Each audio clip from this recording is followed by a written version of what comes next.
नमस्कार दोस्तों, आप देख रहे हैं 4 PM महाराष्ट्र और मैं हूं मयूर परीख। लुक्का छुपी के खेल में, खासकर राजनीति के लुक्का छुपी के खेल में, आप चाहे अपने आप को यहां वहां सर छुपाकर कहीं ना कहीं अपने अस्तित्व को छुपाने का प्रयत्न करते हो, अपनी नीतियों को छुपाने का प्रयत्न करते हो, लेकिन आखिरकार कहीं ना कहीं जनता के सामने, सदन के पटल पर आपको अपना असली स्वरूप रखना ही पड़ता है। दोस्तों, मैं बात कर रहा हूं महाराष्ट्र की राजनीति की, और ये पूरा का पूरा वाकया है अजीत पवार और शरद पवार इनके साथ जुड़ा हुआ। दरअसल अजीत पवार और शरद पवार ये दोनों ही एक दूसरे से सीधे सीधे टकराने से बच रहे हैं। चौंकाने वाली बात यह है कि कई महत्वपूर्ण मौकों पर भी अजीत पवार और शरद पवार ने एक दूसरे को टाला है, और इसी तरह से दोनों गुट के विधायकों ने भी एक दूसरे को ओपन करने से परहेज कर रखी है, या फिर खुलकर उनका कोई विरोध नहीं किया। लेकिन जैसा कि मैंने कुछ देर पहले कहा था कि लिक्का छिपी का खेल राजनीति में बहुत लंबे समय तक जारी नहीं रह सकता। कहीं ना कहीं किसी न किसी को खुलकर सामने आना ही पड़ता है, सब कुछ बोलना ही पड़ता है, अपनी नीतियां और अपने विचार जनता के सामने स्पष्ट शब्दों में रखने ही पड़ते हैं। एनसीपी के मामले में भी आखिरकार यही हुआ। नो कॉन्फिडेंस मोशन के बहाने अजीत पवार और शरद पवार इन दोनों को सदन में अपना रुख अब साफ करना ही होगा। दोनों ही दल के नेताओं ने व्हीप जारी कर दिया है। शरद पवार इनकी तरफ से भी व्हीप जारी हो चुका है, और अजीत पवार के जो अभी प्रतोद यानी कि जो चीफ व्हीप बने हैं सुनील तटकरे, उन्होंने भी व्हीप जारी किया है, जिसकी वजह से 5 एनसीपी के सांसद अब किस और आगे बढ़े, इसे लेकर पूरी तरह से संभ्रम बना हुआ है। दोस्तों, यह स्थिति एनसीपी की तरफ से शरद पवार और अजीत पवार ये दोनों ही लंबे समय से टाल रहे थे। मैं सारे के सारे आपको वाकये गिना सकता हूं। अजीत पवार इन्होंने कभी भी ये नहीं कहा कि हम किसी व्यक्ति को पार्टी से निकाल रहे हैं, और ना ही शरद पवार इन्होंने पार्टी से निकालने की बात कही, बल्कि 9 एमएलए को एक्सपेल किया, सस्पेंड किया, उनके खिलाफ शिस्त भंग की कार्यवाही की। लेकिन उसका कोई फॉलोअप नहीं था, और उस पूरे मामले में वो कोर्ट भी नहीं गए। अजीत पवार ने भी शरद पवार गुट के किसी भी नेता को बर्खास्त करने की कोई मांग नहीं की, ना ही किसी सांसद के खिलाफ कोई कदम उठाए। यहां तक कि विधानसभा का सत्र शुरू हुआ महाराष्ट्र के, तो उस विधानसभा सत्र में भी यह स्पष्ट नहीं हो पाया कि कितने शरद पवार इनके साथ हैं, कितने अजीत पवार इनके साथ हैं। वहां भी संभ्रम बना रहा। व्हीप किसी ने जारी नहीं किया, और अगर किसी ने जारी किए हुए व्हीप को ना माना तो उसके खिलाफ कोई कार्यवाही भी नहीं की। अब मामला चुनाव आयोग तक पहुंच चुका है। चुनाव आयोग को एक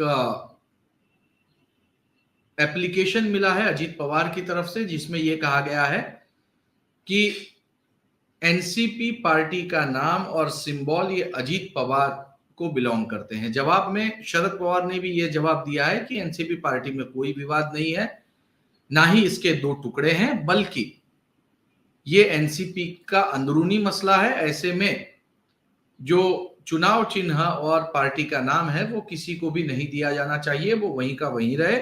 मैं अभी भी इस पार्टी का अध्यक्ष हूं। तो यहां भी ये दोनों ही नेता एक दूसरे से टकराव से बचते हुए नजर आए। इंडिया में भी, यानी कि जो नया गठबंधन बनाया INDIA, इसमें भी शरद पवार इनकी भूमिका को लेकर कई नेता जो हैं वो चिंतित हैं। सामना ने तो एडिटोरियल लिख दिया है कि शरद पवार को अपनी भूमिका स्पष्ट करनी चाहिए, लेकिन शरद पवार है कि कुछ भी बोलने को तैयार नहीं। आखिरकार एक व्हीप जारी हो ही गया और इस व्हीप के माध्यम से अब चुनाव आयोग को कई सारे फैसले लेने होंगे, क्योंकि कितने विधायक अजीत पवार के साथ हैं और कितने शरद पवार के साथ, ये पहली बार खुलकर सदन के सामने आएगा और ये बेस बनेगा कानूनी लड़ाई के लिए। कौन गलत है और कौन सही है, ये तब जाकर पता चलेगा। लेकिन दोस्तों, आखिर शरद पवार और अजीत पवार एक दूसरे से बच रहे थे, फिर ये नौबत कैसे आई? दरअसल इसके लिए हमें थोड़ा सा फ्लैशबैक में जाना होगा। नो कॉन्फिडेंस मोशन के दौरान सुप्रिया सुले ने जिस तरह से धुआंधार भाषण दिया और अमित शाह को कटघरे में खड़ा किया, इसके बाद अमित शाह ने सुप्रिया सुले को दो तूक में सुना दिया कि महाराष्ट्र में अगर कोई सरकार गिराने के कार्यक्रम में लगा हुआ है तो वो और कोई नहीं, सबसे पुराने आदमी है इस मामले के शरद पवार, जिसको लेकर सुप्रिया सुले और अमित शाह के बीच में संसद में नोकझोंक भी हुई। मैं उस नोकझोंक का वीडियो आपको दिखाता हूं, उसके बाद इस पूरे मसले पर हम डिटेल में बात करेंगे, आपको डिटेल में बताएंगे कि आखिर ये पूरा मामला क्या है, पूरा का पूरा माजरा क्या है। हम उस वीडियो को प्ले करने की कोशिश करते हैं। सुप्रिया सुले जी ने कहा कि हमने सरकार गिरा दी। सुप्रिया जी, सबसे पहली सरकार महाराष्ट्र में किसी ने गिराई तो श्रीमान शरद पवार जी ने गिराई थी और वसंत दादा पाटिल की सरकार गिराकर भारतीय जनसंघ का समर्थन लेकर वो मुख्यमंत्री बने। भारतीय जनसंघ का, भारतीय जनता पार्टी भी नहीं। मान्यवर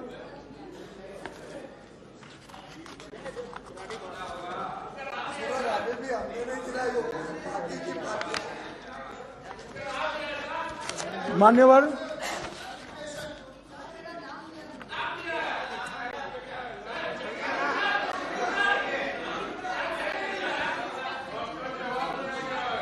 नहीं दीजिए, मान्यवर इनका जवाब सुन लीजिए। सर, जोशी जी उसके कन्वीनर थे। नहीं, कन्वीनर बरोबर है, मुख्यमंत्री कौन बना? सत्ता किसने भोगी? सत्ता का सुख किसने प्राप्त किया? शरद पवार जी ने की। उसमें भारतीय जनता पार्टी नहीं थी। मान्यवर, तो दोस्तों, अजीत पवार ने मराठी में मीडिया से इंटरैक्शन करते हुए कहा कि मैं बहुत ही छोटा कार्यकर्ता हूं, महाराष्ट्र में काम करता हूं, दिल्ली के बड़े बड़े नेता क्या बात करते हैं इस बारे में मुझे कुछ पता नहीं है, मेरे से बात मत कीजिए। महाराष्ट्र के डेवलपमेंट के बारे में कोई बात करनी हो तो मुझे बताइए, वरना मुझे इस बात को आपके साथ में अपने विचार रखने की कोई दिलचस्पी नहीं है। मी तुम्हाला सांगू का, जे राष्ट्रीय नेत्यांनी जी काही भूमिका मांडलेली आहे त्याबद्दल मला तुम्ही प्रश्न विचारू नका। मी राज्यामध्ये काम करणारा कार्यकर्ता आहे। मी पहिलाही अनेकदा उपमुख्यमंत्री म्हणून किंवा एक जबाबदार कार्यकर्ता म्हणून काम करत असताना नेहमी हेच सांगत आलेलो आहे, मला राज्याचे प्रश्न सोडवण्यामध्ये आवड आहे। मला राज्याचा सर्वांगीण विकास झाला पाहिजे, त्याच्यातला कुठलाही घटक वंचित राहता कामा नये, ही माझी पहिल्यापासूनची भूमिका आहे और म्हणून त्या पद्धती। कुल मिलाकर के पूरे मसले पर उन्होंने अपनी कन्नी काट ली, अपने चाचा का बचाव नहीं किया। बस यही मामला होने के बाद शरद पवार गुट की तरफ से व्हीप जारी हुआ और तुरंत बाद अजीत पवार गुट ने भी व्हीप जारी किया। तो कुल मिलाकर टकराव की स्थिति आखिरकार सदन में आ ही गई।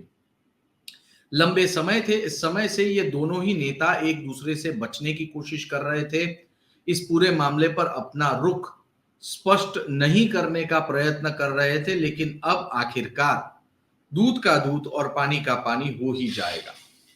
एनसीपी पार्टी की लड़ाई जहां एक और चुनाव आयोग में चल रही है, वहीं टकराव की स्थिति तक अजीत पवार और शरद पवार ये दोनों आखिरकार पहुंच ही गए।